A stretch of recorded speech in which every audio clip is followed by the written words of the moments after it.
So, Mr. Koeslag, please go ahead. Your 5 minutes starts now. Perfect. Well, thanks very much for the invitation to appear today and speak in favor of Bill C-234. My name is Ryan Koeslag, and I'm joined today with Mike Medeiros, the president of the Canadian Mushroom Growers Association, as well as a mushroom grower. Our association is a member of the Agriculture Carbon Alliance and the Canadian Federation of Agriculture.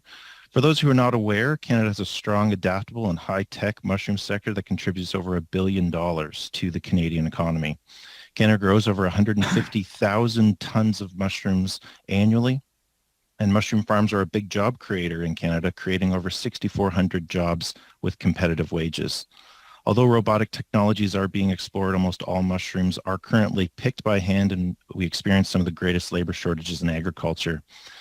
Canadian mushrooms grow 24/7, 365 days a year, supplying nearly all fresh mushrooms found in grocery stores across Canada all year round, and we export 40% of what we grow to the United States.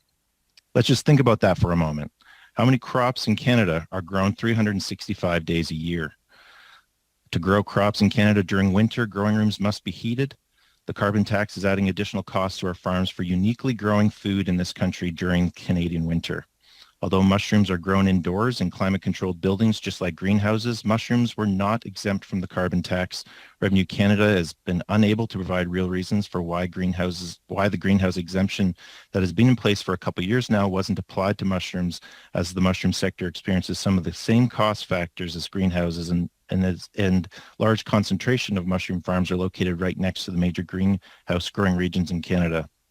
With no alternative fuel sources currently available, our farms are unfairly penalized by the carbon tax. We support Bill C-234 for items like heating of agriculture facilities for growing purposes, and see the carbon tax increasing the cost of production in areas like heating, transportation, and other inputs. Now I'll pass the floor over to Mike Medeiros, president of the Canadian Mushroom Growers Association, and a grower at Carleton Mushroom Farms located just south of Ottawa.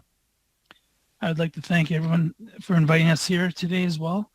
I'm the president of Mushrooms Canada, and I operate a mushroom farm about 30 minutes south of Ottawa near the village of Osgood.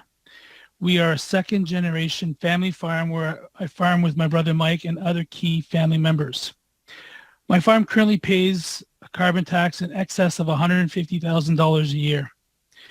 We have examined the rebates offered, and we have been unable to access any rebates or found them too little to offset the cost. With a new tax year and difficult year, the cost over and above the increasing heating and inflation costs, transportation and compost have doubled in many cases. As farmers, we are expected to absorb all these expenses because we're price takers, unable to pass on the cost to the retail and consumer. The carbon tax is added directly to our farm inflation costs, not to mention the ongoing precautionary COVID measures.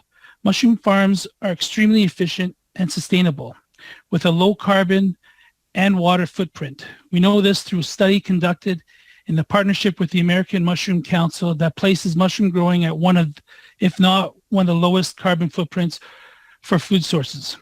Mushrooms are extremely healthy and nutrition food source grown in Canada, and we use recycled materials such as straw and poultry manure to turn into compost.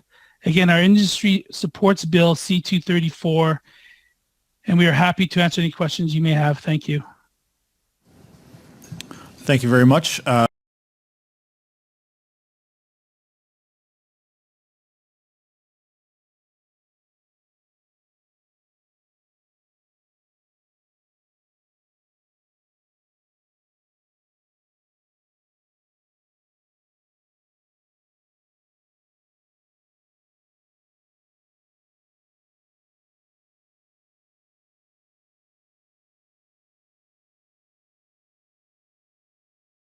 We will now move on to Mr.